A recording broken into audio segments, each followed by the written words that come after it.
Okay.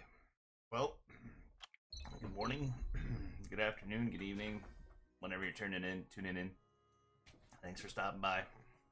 It's another episode of Coffee and Summoner's War. Today we're drinking some cold brew caramel macchiato from Starbucks. It's pretty good. It's like $5 for a big jug of it in the supermarket. And yeah, I don't know. Something about cold brew is just really good in the summertime. You know, I drink a lot of coffee. And the caramel macchiato, I never really liked cold from Starbucks. But I always like caramel. Caramel, tomato. Like, everybody's got their own way of saying it. Don't make fun of me for saying it caramel. Because sometimes I do spit out a caramel. Would we buy that? No, I'm not gonna buy that, and that's a 4-star rune. The reason why I'm not gonna buy that is because it's a flat stat. What's this one though? In the shop, and there's no speed. Those are some really good stats, though. Let's grab it, because maybe we can just re-app it. Never mind, we're not gonna grab it. Do fodder. We're gonna talk about, because I just did a pretty big summon for myself, and so we're gonna just go through some fodder and some keeps monsters. I'm just gonna cover a bunch of monsters today on what we look at when we're foddering, so that way you guys kind of know. It's like another overview video. I love doing overview videos because I can cover a bunch of information in a small amount of time. You guys are all mid-level gaming and beyond that, so you know, if everybody should kind of be right where I am when this channel starts to take off, when you guys start to watch these videos and pick up on where they are. I'm sure the communication and the chatter will be mostly about all of us getting from where, you know, I am in the vague to, for all of us to like just beating the game. Like, you know, we will all want the triple S's, right, and the red S's. So that's what we'll cover here today, is more of what we think about, so that way guys that are trying to get to our level, or maybe, you know, I do something wrong and you guys see it and you're just like, Josh, you know, fix that. And I'll be like, okay, I can do that too. So I'm kind of just, once again, opening up the guild a little bit more for everybody to join in, and that way we all have an opportunity to grow. 4-star fodder and 5-star fodder, 3-star fodder, 2-star fodder. Go over how to make 6 stars really quick. I don't think I can make a 6-star right now on the video, but I can set it up so where you can see exactly how to 6-star stuff pretty fast. You know, the other thing is too, is where to get 3-star rainbow mons. When people start to see these videos that are in these stages, everybody just knows, like, okay, that's why Josh did these videos, is because, you know, there are more people like me who want to, you know, beat the game, and they're like, okay, why am I playing this anymore? That's the other thing, is why am I playing this anymore?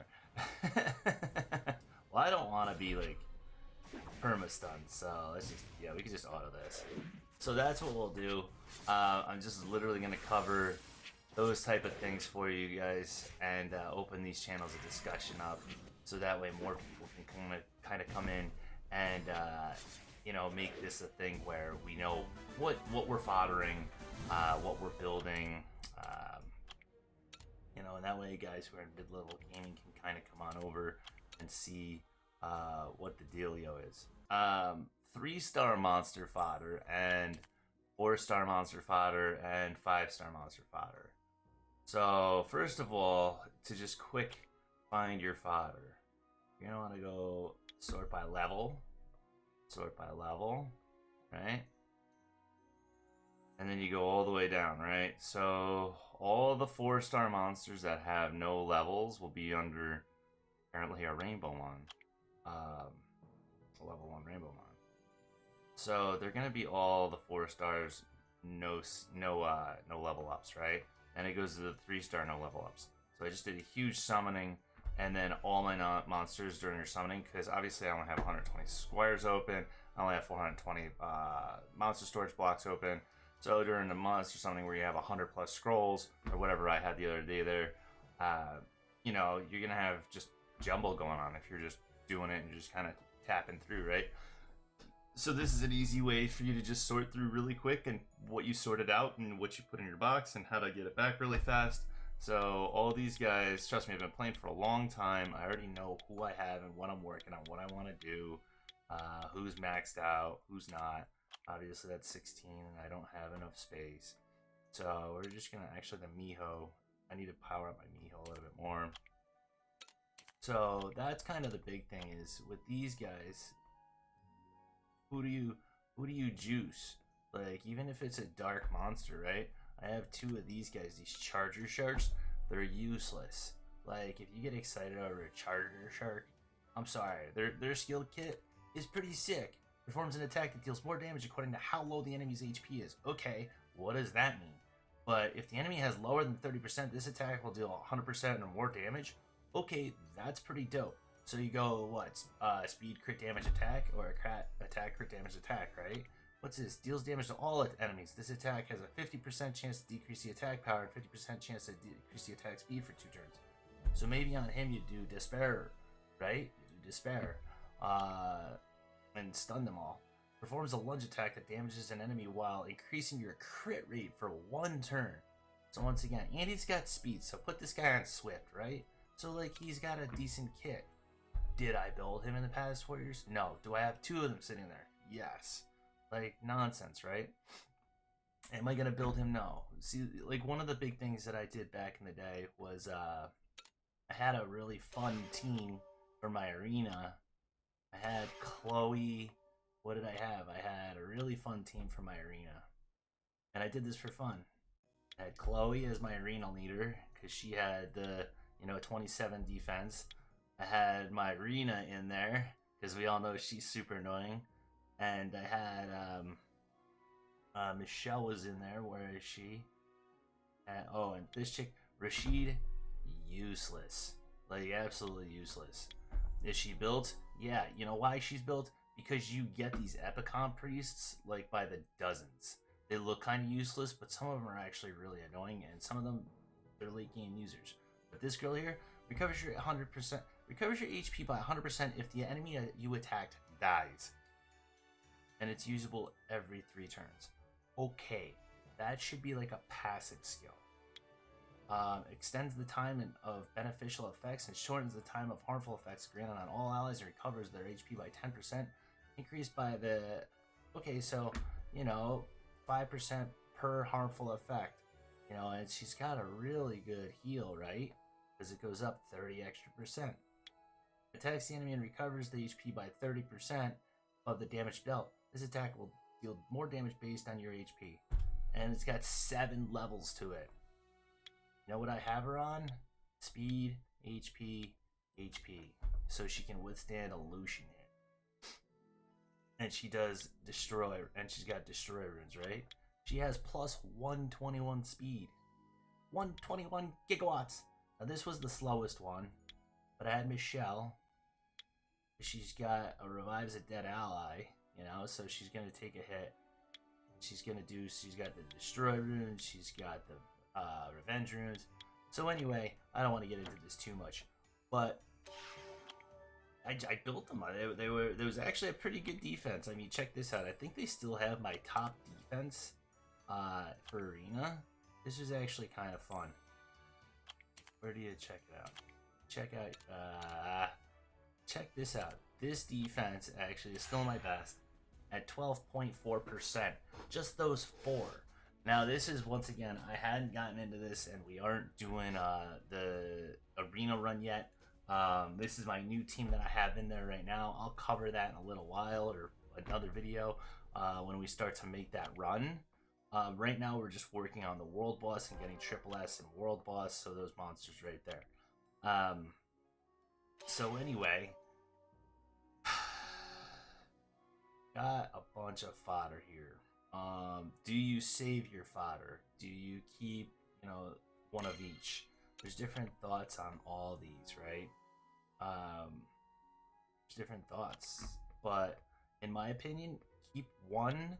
So in my box, I'll go back to this. You keep 1 of everything, no matter what. And I've done it since pretty much day 1. I'm just a hoarder like that. Like this guy, who keeps a water minotaur. He's loosely runed too. Old runes, right? But as you can tell, look, he's all skilled up. What about this guy? Mischievous Bat. There was a time back in the day where the Mischievous Bat used attacks all enemies with an ultrasonic wave, decreases the attack bar by 30% with a 75% chance. We were running him at level 30 in a giant speed team at level 30. Smashes it and decreases their defense. Yeah, he's got a defense break for skill level 1, and he's got an attack bar debuff. So imagine he's just running through debuffing everybody. How often is this being able to use? Every 3 turns? Yeah, so it's like every other wave he's decreasing the attack bar. So, fodder versus keeping. You're gonna just, as you see, I just keep a lot of stuff. I just keep it all. Oh, and I have duplicates. You're gonna have duplicates after playing for a while. These are fodder, right? But most of your 3 stars are going to be fodder, and I think we can all say that there's many that aren't. Many aren't fodder, and many I still have fun with to this day.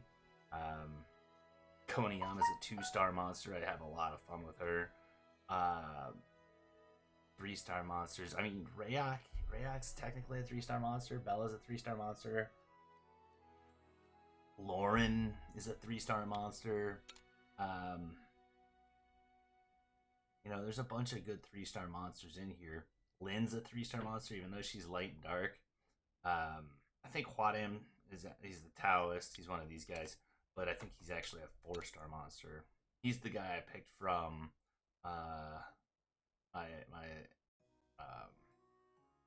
I got a light Drunken Master. So anyway, let's go through here. We're gonna fodder up some stuff and we're gonna build some things. I got 15 of these, so we're gonna put this guy back, this guy back. We're gonna put these guys back. Go away, because we're just gonna build. I don't even have 4-star maxes. They stopped giving you the 4-star maxes, which was a nice trick of theirs. That was a really big trick of Com2Us. They're like, yeah, we'll get rid of the 4-star plus monsters and we'll give you 5-star monsters, but then you now have to work. I mean, you really only have to, 3-star, max 4-star monsters, but you can't use rainbow mods for it anymore. Like, you have to summon them. You have to summon the monsters. And your Elvins, these guys here, man. Actually, you know something? I have a mummy. And also, there's the Charger Shark, right? Always a Charger Shark. I'm working on a Purion right now as well. He should be up here. So, work on. So it's always fun to go back. Now this guy here, Purion, right? Durian. He was like one of my favorite monsters in the beginning of the game when it first started. I was like, Purion's awesome. Like, this guy is my and then they were like, oh yeah, you have to fuse him. And I was like, man, I don't want to fuse my Purion. Oh, but I did already skill him up again. This is actually the second one that I built. The first one was all skilled up, but I just nuked him into the one of the other things to make. I forget who it is you make with him. But yeah, dude, he's got a sick kit for single target damage. Fills the attack bar of all allies and increases their crit rate. So fills the bar. So if he goes first, he's filling your whole team. Arena AD, boom, and your crit rate's going up. So you could use him instead of Megan if you don't have a Megan, and then pop your Lucians. Your Lucians are gonna have 100% crit rate if they don't right now. It's just gonna crush. It crushes. Here's the enemy with a sharp ice pillar. This attack receives a 50% crit rate bonus and stuns the enemy for 1 turn if it lands as a crit rate. So I have 38% crit rate on this guy right now. Even with these that aren't even done, he's gonna have an 88% crit rate to nail somebody with this. And then his first one on critical hit, increase your attack bar by 30%. So actually, I think I really do want him to have higher crit rate, at least 50%, right? So that way his attack bar can go. But he should be fast. And, the faster he is, the more he's getting everybody's attack bars up. He should probably be on violent, though, just because he'll get go faster. So yeah, mine's not even built right, but he's got like, you know, spare runes on him right now, right? So anyway, one of the guys I'm curious about is these gargoyles. So I started picking up these gargoyles left and right. They're starting to come in. And then I'm pretty sure all my Hogs are built. So you have all these monsters where you're just like, I'm pretty sure this is built. I'm pretty sure that's built, right? I just got the light drunk. Oh, Luan. This guy is kind of fun to build as a lower end monster, right? But he's kind of just fodder. He's fodder. Totally fodder. Like, he's already built, you know, he's already got... He needs a bunch of them. So these lower guys that are kind of trashy, you need a bunch of them to even build. This would be cool. Circulates the body with chi to increase the defense for 3 turns and counterattacks when you're attacked. Also recovers 15% HP. So I mean that's pretty solid. Thundering blow that shakes the ground and stuns the target for 1 turn. So it's like a one guy damage, you know, stun, and it increases according to your defense. Kicks the enemy and stuns the target. So he's got a stun, and it's according to his defense. And then, you know, increases his defense and counterattacks. So like, he's always gonna try and stun somebody. I don't know. He's kind of okay, right? He's got an okay kit, but he's like early monsters you never know anything about. So now that we're back to this, let's just go by monster because I want to look at these gargoyles a little bit more. As you can tell, I already told you I save everything. So I have 3 of them and 2 wind ones built. Let's look at these and do a quick check. Where do you freaking get them? Come on, wind gargoyle, and I can put Purine back.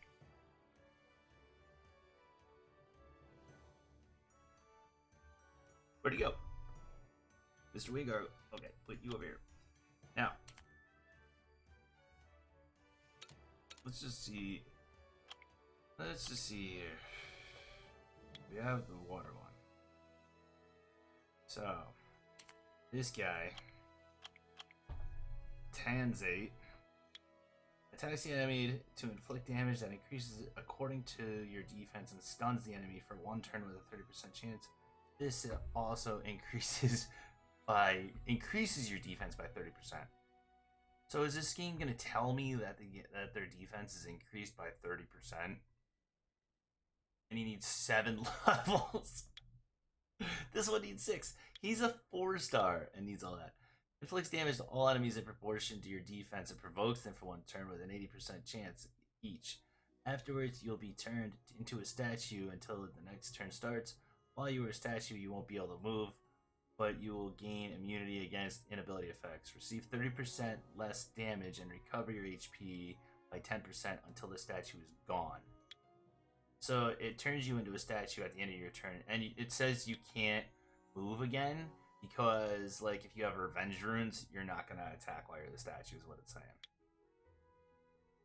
If your turn ends with 30% with less than 50% HP, you'll be turned into a statue until the next turn starts.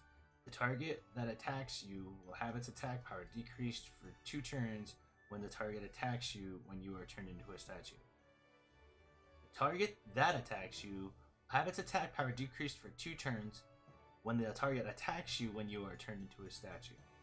So hopefully it decreases their attack power. What it's saying is that it decreases their attack power before they attack you, so that way they don't do as much damage when they attack you, and then it's setting it up for 2 turns. At least that's what it sounds like. And it increases the HP of water monsters by 40%. So it's kind of like a Teor. Taylor's is 50%, I think. He's got a lot of freaking... Well, so this is a passive, so I guess it is just... Still 13. Still a lot. Alright, so what else do I have? I think I have this guy. I have the fire one. This one, you get attacks the enemy to inflict damage that increases according to your defense and stuns the enemy for 1 turn. Same skill, right? This is literally the same skill. Okay. What's this one do? Inflicts damage in proportion to your defense and destroys the target's HP. Destroys the target's HP by the amount of damage dealt and provokes for 1 turn.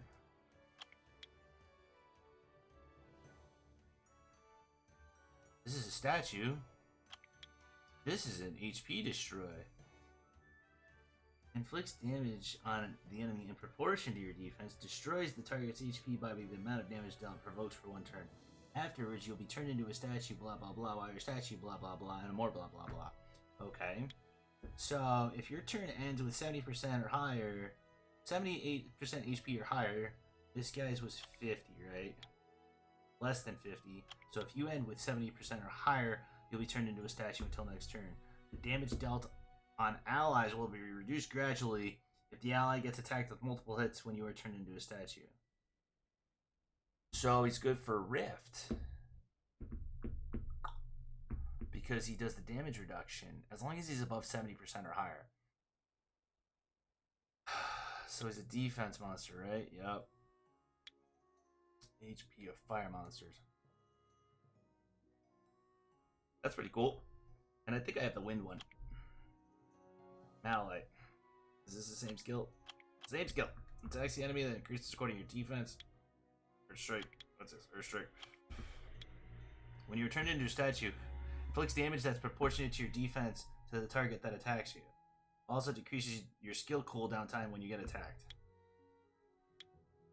That's the only cool thing, and he provokes them. Oh, so he provokes them? He provokes them all. Turns into a statue, so they do less damage, and then reflects damage based on his defense back to them. I like that guy the most. And he has the highest defense. I think he's faster. They're all the same speed. He has the highest defense of all. Oh no, that guy's got it. I don't have Onyx, and I don't have Fanaka. You can look those guys up in your own time. He's got the lowest HP though.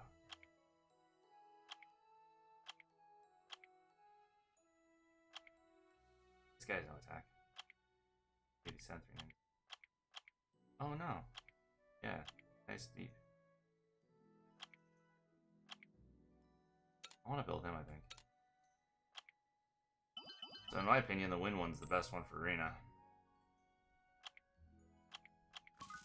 I don't know, that fire one was pretty good too though. So they're gonna sit in storage for a little while. So I just gotta work on these water monsters. So this guy's a pretty good guy for the water monster team. But yeah, let's get back into stuffing some stuff so we know which ones are trash. Now the water harg, so your water harg, so your hargs, right? Okay. This is why the water hargs are good, and this is why they are bad. This is who to build as a water harg, and this is how to fodder them. Water harg. So all my hargs. Oh sweet, actually I can fodder them. This was the first one I built, Ravidi.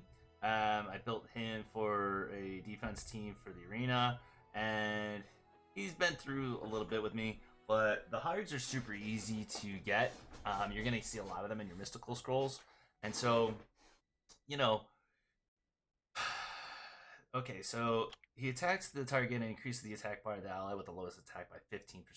Really sweet, because the guy that's the slowest on your team, his bar is gonna keep going up, right? Attacks the enemy and decreases the attack bar by 50% with a 70% chance, and decreases their attack speed by 2 turns with a 70% chance. This attack will deal more damage according to your defense. So obviously 1604 defense on my Ravidi's pretty sweet. And then this one here is really good too. Removes all harmful effects. So he cleanses everybody on all allies and grants immunity on the allies with no harmful effects to be removed for 2 turns. So if they don't have any harmful effects, they get immunity for 2 turns. And then he creates a shield that's proportionate to his defense on all allies for 3 turns. So once again, 1600 defense. And he's not even got a 6-star rune here. And none of his runes, well, like, I paid no attention to these runes. So he's a pretty good monster, right? You can definitely make a better Ravidi than mine. This guy here, never built him. But do you see how his skills are all powered up? You know, increases the crit rate of all allies, increases and decreases their chances of receiving a critical hit for 2 turns. So that's kind of cool, you know, but it's like neither here nor there. You can maybe do it in like Siege for fun, but like, I don't know, he's kind of useless to me. He's like fodder, but you save one of everything if you're me. So this guy here, let's just awaken him up. Who do we have? Where did he go? This guy here. Oh, Awaken. I might have just gotten Crow. I don't remember. Um, but he's not skilled up yet. And so obviously I probably did just get him. Let's go through and see what we have here for these little guys. So buy monster. If I have any more Hogs, they'll be there, right?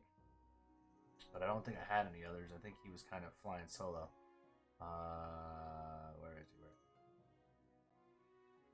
Where would he have been? Hogs. I don't think I had any more. I had any more. Come on. I did. Some of them, alright. Yeah, here they are. So there's only 2. That's the ADHD kicking in. Alright, so. Where is our boy Crow? Our girl Crow.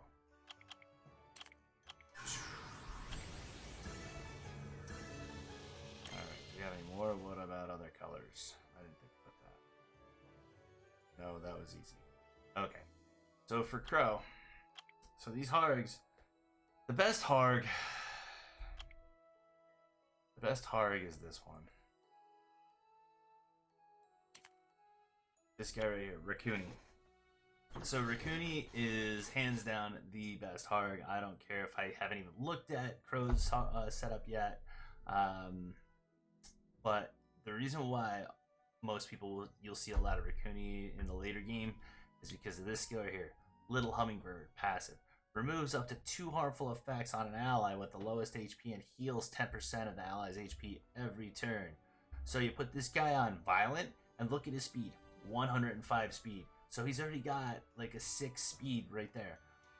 So it's easy to get up to 200 speed, and this thing is always going off. The second thing, fills an ally's attack bar to max and increases their attack speed for 2 turns. This happens every 3 turns once you get your cooldowns in there. So that's why he's super awesome.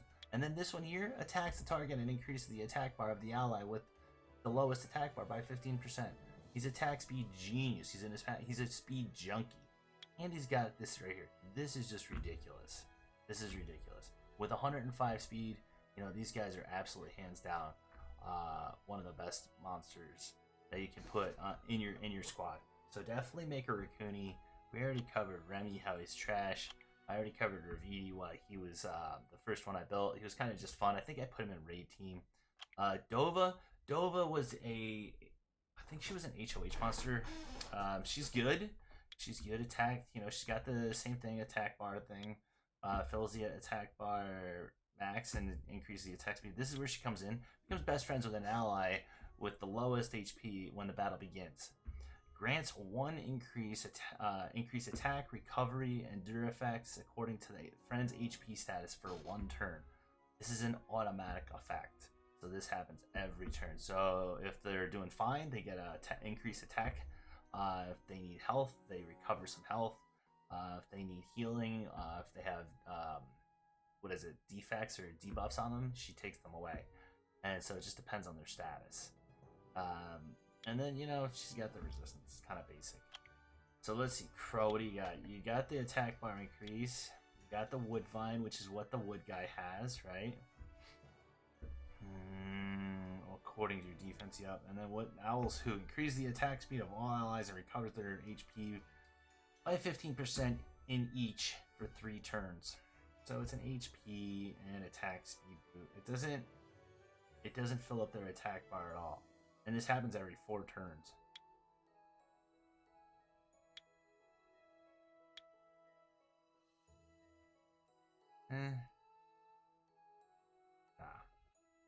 This is the winner right here, Raccoon. So whatever. So that's how you just kind of, going through quick review on those guys. But yeah, she's definitely the best one. So where did they go? All right, here she is. I already put them in there. We're good to go. Okay, cool. So what I need to do now is I need to make another 4-star monster, a 5-star monster. How many 5 stars do we have? I need to put her back. Okay, and then my Drunken Master. Let's cover the Drunken Masters because I got a couple of these guys here, and I feel like it's quick fodder. Oh, is this guy already done? He's already done. These guys are fodder as well. I wanted to check on him because he's a mummy, and we got the mummies. Let's cover the mummies too. Stupid charger sharks. Oh, the elephants. We can cover the elephants. This guy here, marble isn't ultimately fodder. Is this another marble? Oh, he's already. What is that like? What is that about? How did I awaken him? Oh, what a waste. 34 in him. This is what happens when you keep everything. I'll figure it out when we get there. And we were gonna do penguins. Cover the penguins. There they is. There he is. Tien Kin. This guy. Tien Kin. Okay. So. 3-star monster fodder. Yeah. Okay. First and foremost, let's have some coffee and talk a lot. Tien Kin. My buddy had this guy for a long time before I did, and I was super jealous because recovers the HP of all allies proportionate to your attack power and decreases their chances of being attacked with a critical hit for 2 turns. Gets drunk and attacks the enemy with a rolling punch with a 30% chance afterwards. That's not it. Throws a punch that ignores the enemy's defense and it weakens the attack power for 1 turn with an 80% chance. Ignores the enemy's defense, so he does like what a Lucian does, but to one guy. That's not it though. Attacks the enemy 3 times with a swift kick to disturb the enemy's HP recovery for 2 turns with a 75% chance, and recovers the HP of all allies by 25% of the inflicted damage. Gets drunk and attacks a random enemy with a rolling punch with a 50% chance afterwards.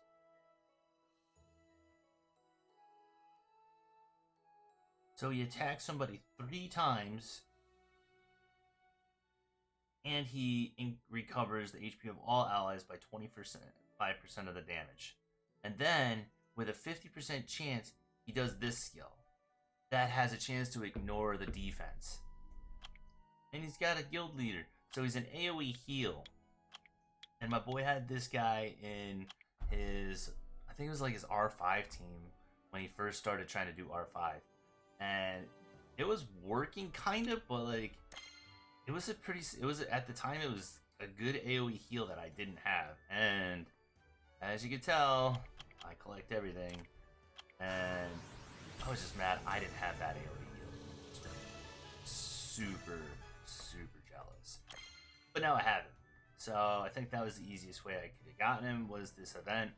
And it was probably a waste of my light one because I really should have gotten Ionia. Actually, she's a 4-star. Never mind, I can't. I already had that conversation. So, but yeah. Otherwise, these Drunken Masters are not that good. These Drunken Masters are not that good. They seem kind of good. They're kind of like cool dudes. They're cool dudes. But, like I said, man, if you're doing what we're doing here, you're not into these guys a lot. I might be wrong. Tell me if I'm wrong if you are. But, you know, these Drunken Masters. Where are they? Here he is. So, Drunken Master. Just pull Awakening. So, do they all have the same rolling punch for skill. And then 2 of these guys. So it kicks the enemy unsteadily, gets drunk, and attacks a random enemy, so you can't even focus him. Same thing, you can't even focus him. It doesn't matter if it's random, it might do no damage. If it's you know, whatever. And it's not even a complete thing. It's not even like an all the time thing. These guys recovers all HP of all allies. Wait, did I read that earlier? Did I read that right earlier?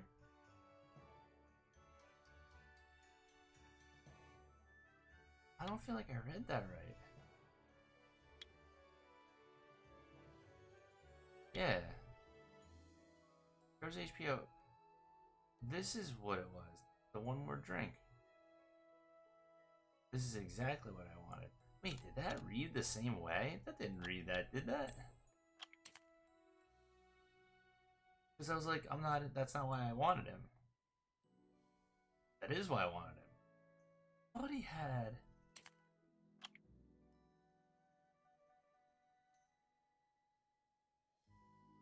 That's so weird. Okay, whatever. I'll have to delete that one.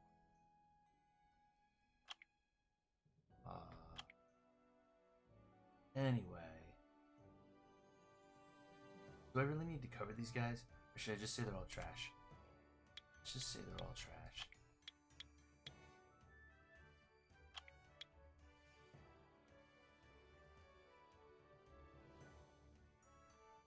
I see enemy for 3 turns. There's each with all allies each. This is it. This is why I wanted it.